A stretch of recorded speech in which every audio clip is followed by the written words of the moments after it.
વડાપ્રધાનના આહવાન અભિયાન તળે ખડસલિયા સમુદ્ર કિનારે સફાઈ અભિયાન સ્વચ્છતા માટે વડાપ્રધાન શ્રી નરેન્દ્રભાઈ મોદીના આહવાન અભિયાન હેઠળ ખડસલિયા સમુદ્ર કિનારે સફાઈ અભિયાન યોજાયું, જેમાં કેન્દ્રીય મંત્રી શ્રી નીમુબેન બામણિયા આમ જનતા સાથે પ્રકૃતિના રક્ષક પ્રતિનિધિ બની રહ્યા છે, જ્યારે સર્વત્ર વધી રહેલા પ્રદૂષણ સામે વડાપ્રધાન નરેન્દ્રભાઈ મોદી દ્વારા સ્વચ્છતા અને જાગૃતિ માટે થયેલા અનુરોધમાં ભાવનગર બોટાદના સાંસદ અને કેન્દ્રીય મંત્રી નીમુબેન બામણિયા ચોકસાઈ સાથે અભિયાનમાં આગળ વધી રહ્યા છે અને પોતે જ સ્વચ્છતા કાર્યક્રમમાં જોડાઈ રહ્યા છે, જ્યારે આજુબાજુના ગામ લોકો પણ આ સ્વચ્છતા કાર્યક્રમમાં જોડાયા હતા।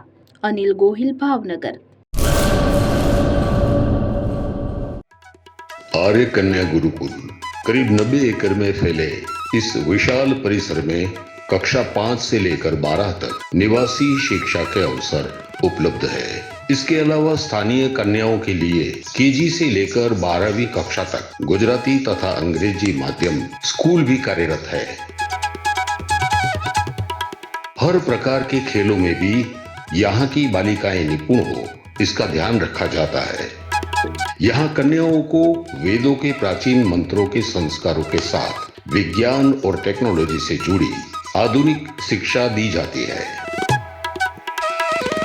बालिकाओं को विभिन्न कलाओं में पारंगत बनाने के साथ संस्कारों का सिंचन इस गुरुकुल की विशेषता है।